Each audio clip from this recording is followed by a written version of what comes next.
김용현 전 장관은 옥중에서 저런 메시지를 남기고 있습니다. 근데 소영민 변호사님, 이 부분은 어떨까요? 오늘 헌재가 5가지 소추 사안을 판단하면서 다 법을 위반했다고 얘기를 했습니다. 그러면 윤석열 전 대통령 입장에서는 요 결과에 따르겠다, 승복하겠다고 하면 법 위반 사실을 인정했다라고 해석이 될 수도 있으니까 앞으로 형사재판, 많은 형사재판 남겨뒀단 말이에요. 혹시 이거를 좀 고려한 것 아니냐, 이런 해석은 어때요? 사실 그런 해석도 가능은 할 거다라고 생각은 합니다. 예. 다만 이제 더 의미가 있는 더 중요한 부분은 사실 이제 윤 대통령인 그러니까 피청구인 당사자가 이 사실관계에 대해서 인정을 하든 그것과 상관없이 어쨌든 이 헌법재판소에서 판단한 사실관계는 기본적으로 이제 형사재판에 영향을 줄 수밖에 없다라는 점이 더 중요한 것 같습니다. 영향을 준다? 네, 그렇습니다. 이제 결국에는 헌법재판소든 혹은 현재 진행 중인 형사재판에서든 12월 3일에 있었던 비상계엄 그 상황에 대해서의 평가를 하고 있는 건데 여기에 대해서 먼저 헌법재판소에서 이 기본적인 사실관계를 인정한 이상 이것과 다른 판단을 형사재판에서 하기에는 조금 어렵지 않나 이렇게 생각이 됩니다. 그렇다면 아무래도 확정된 사실에 대해서는 그대로 따라갈 가능성이 높다. 그렇다면 여기에 대해 윤 전 대통령이 승복을 한다 하지 않는다 말하는 것과는 사실 큰 의미는 없지 않을까 이렇게 생각이 듭니다. 그러면 앞으로 형사재판 당장 이제 시작된다고 하는데 지금 서정빈 변호사께서는 연동이 영향을 미칠 수 있다라고 얘기를 했습니다. 서정 변호사께서도 그렇게 보세요? 저는 이제 그 반대로 봅니다. 반대로요? 예, 오히려 이제 그 형법상 내란죄를 뺐잖아요. 예. 따라서 이제 오히려 이번에는 형법상 내란죄는 판단을 안 한 거예요. 그냥 헌법상의 그 행위 위반만 판단했잖아요. 그리고 이제 증거도요. 형법상 재판할 때는 이제 그 수사 기록을 동의를 안 하면 전부 전문 증거거든요. 따라서 그 증거를 쓸 수가 없어요. 예. 그런데 이번에는 아마 수사 기록을 가지고 청구를 했잖아요. 따라서 저는 아마 이게 또 국헌문란 목적에도 상당 기간 이제 국가기관을 마비를 시켜야 되는데 이런 부분도 없었거든요. 따라서 원칙은 이제 그 형법에 내란하고 이번에 그 탄핵 재판은 전액의 별개다. 그래서 이제 그 형법상 내란죄를 철회를 한 거 이게 논란이 됐지 않습니까? 아마 이제 그 내란죄는 또 치열한 법정에서 다툼이 별도로 벌어질 거로 예상됩니다. 별개로 이루어질 것이다. 그러면 서정민 변호사님, 그 부분도 한번 짚어볼게요. 이제 전직 대통령이 됐으니까 불소추 특권이라는 게 없어지는 거예요. 그러면 이 얘기는 다른 혐의가 발견이 됐을 때 추가로 기소가 가능한 거지. 이건 어떤 의미라고 봐야 됩니까? 네, 말씀하신 대로입니다. 이제 대통령이었을 때는 결국 이 내란이나 혹은 외환죄와 관련한 것 외에는 소추가 되지 않는, 그래서 기소가 되지 않는 특권이 있었지만 이제는 윤 전 대통령은 그런 불소추 특권이 없기 때문에 현재 재판 진행 중인 사건 외에도 이제 다른 혐의로 수사가 되고 있는 사건들 혹은 다른 혐의로 수사가 시작되는 사건들에 있어서 혐의점이 인정된다라고 한다면 그런 범죄들에 대해서도 당연히 추가적인 기소가 가능합니다. 여기에 대해서는 이젠 더 이상 어떠한 제한도 없기 때문에 이제 거기에 따라 그 사건 내용에 따라 재판이 진행될 수밖에 없습니다.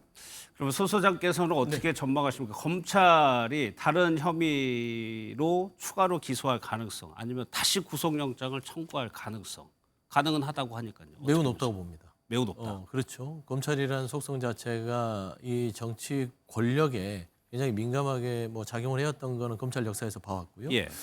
그러면 이제 윤석열 대통령이 파면됐으면은 따지고 보면은 큰 권력이 없어진 거잖아요. 그러면은 지금 직권남용죄에 대한 권리방해부터 시작해서 공천 개입 의미 음성이 나온 명태균 특검에 대해서 그 윤석열 대통령 공천 개입도 있고요. 예. 최소한 공직선거법이 중지돼 있었죠.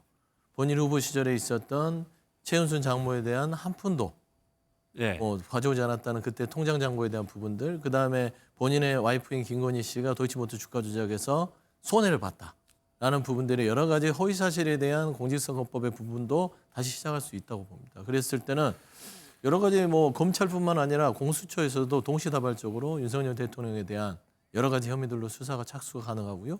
그러면 그 기소에 대해서 구속영장도 청구가 가능하기 때문에 저는 지금 현재 윤석열 대통령은 사면 초과뿐만 아니라 막다른 골목이 있다고 봐야 될 거예요. 이게 내란죄의 부분이 가장 큰 것이고 헌재에서 내란의 죄에 대해서는 판단 안 했으나 내란의 행위에 대한 부분들은 인정을 한 것입니다. 그리고 그 결정적인 증거가 정치인의 체포와 의원 끌어내기, 국회의 권능의 침탈에 대한 부분들은 내란죄의 가장 핵심이기 때문에 그 부분을 만장일치로 하나의 의견도 없이 인정을 부분. 했다는 부분들은 형사재판에서 피청구인이었던 윤석열 대통령 측에 변호인들이 주장하는 어떤 여러 가지 법률적 대항은 거의 불가능하고 아마 해봤자 어떤 공수처의 수사권 있냐 없냐 예. 절차상의 문제로 또 한번 또 승부를 보지 않고서는 내란죄에 대한 형사재판은 크게 다툴 것들이 없을 수도 있다. 예.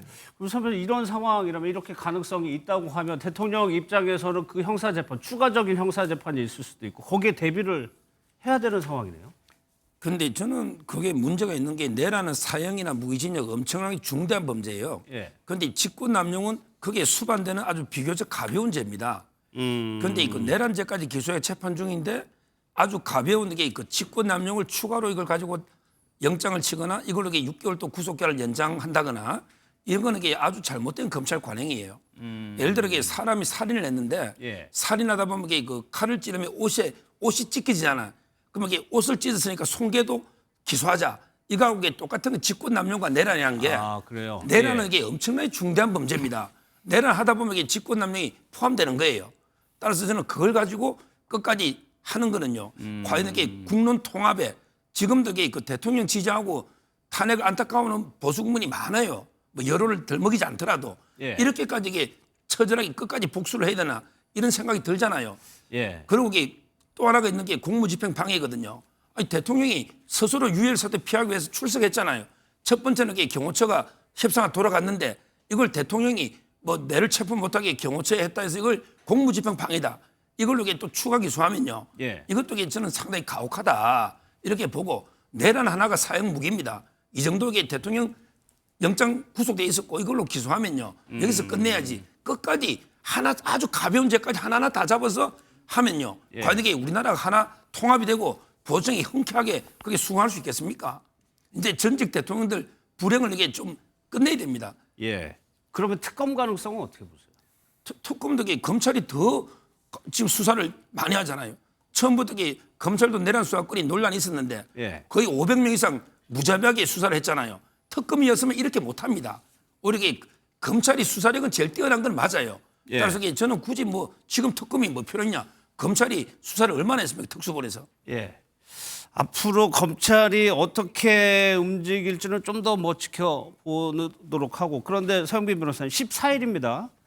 내란 우두머리 혐의로 기소가 됐죠. 1차 공판이 열린다고 하는데 여기에는 반드시 출석을 해야 됩니까? 윤석열 전 대통령이? 네, 그렇습니다. 이제 뭐 그전에 진행돼 왔던 뭐 탄핵 심판이라든가 혹은 형사 재판에 있어서도 공판 준비 기일 같은 경우에는 당사자가 반드시 출석해야 안 될 나가도 의무가 되죠. 없었습니다. 예. 하지만 이제 정식 공판 기일 같은 경우에는 피고인에게는 출석할 의무가 있고 출석을 하지 않으면은 재판 자체가 진행될 수가 없습니다. 또 만약 이런 출석이 계속 불출석이 계속 이어진다, 정당한 이유 없이 불출석이 이어진다라고 하면 법원에서는 결국에는 구인을 위해서 영장을 발부할 수도 있는 상황이 발생할 수가 있습니다. 따라서 이런 출석할 의무도 있고 실제로도 윤 대통령이 여기에 대해서는 뭐 출석 의무에 따라서 출석한 상태에서 재판을 진행할 거라고 예상을 하고 있습니다. 예. 그런 과정에서 선생님 혹시 윤석열 대통령이 메시지를 낼 수 있는 공간은 있을 것 같거든요. 그렇죠. 그런 것들을 적극적으로 활용할 거라고 보세요. 어떻게 하세요? 근데 지금 현재 제가 앞서도 얘기했지만 이제 더 이상 윤석열 대통령이 할 수 있는 것들은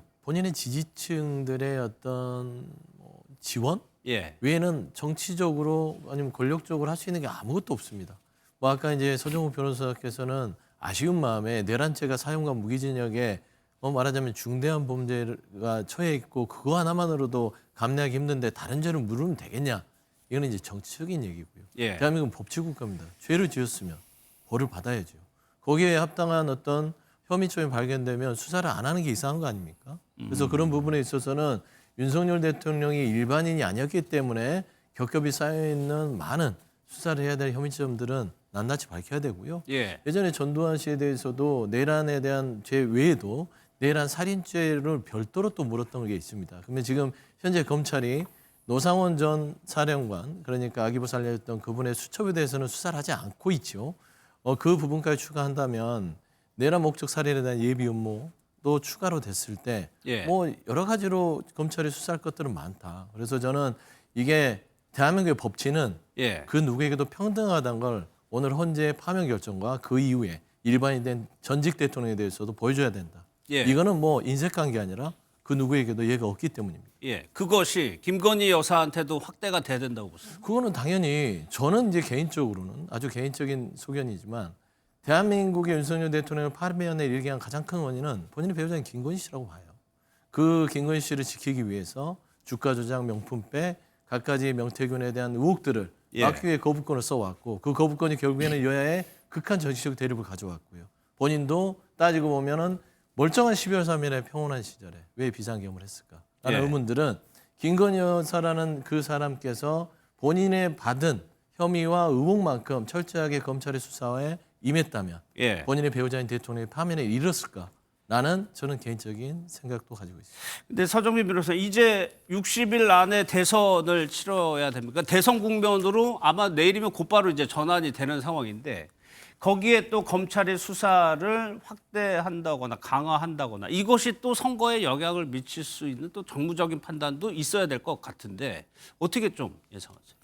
사실 그런 점도 검찰에서는 좀 고려를 할 수 있지 않나라고 생각이 됩니다. 일단 지금 윤 전 대통령이 파면되었다라고 해서 직후에 그런 태도가 뭐 지금까지 수사의 속도를 비교했을 때 갑자기 빨라지기는 조금 힘들지 않을까. 특히나 말씀하신 것처럼 이제 정치적으로 향후 이제 그런 흘러가는 내용들이 더욱 민감하고 중요해진 상황에서 이런 수사를 진행하는 것에 오히려 조금 시간차를 두지 않을까 이런 예상을 합니다. 물론 이것은 뭐 법적으로 그렇게 해야 된다 혹은 할 수 있다라는 부분은 아니긴 하지만 뭐 적어도 지금의 그런 정치적 민감도를 고려해서 수사의 속도를 좀 조절할 수가 있지 않을까 이렇게 생각을 하고 있습니다. 알겠습니다.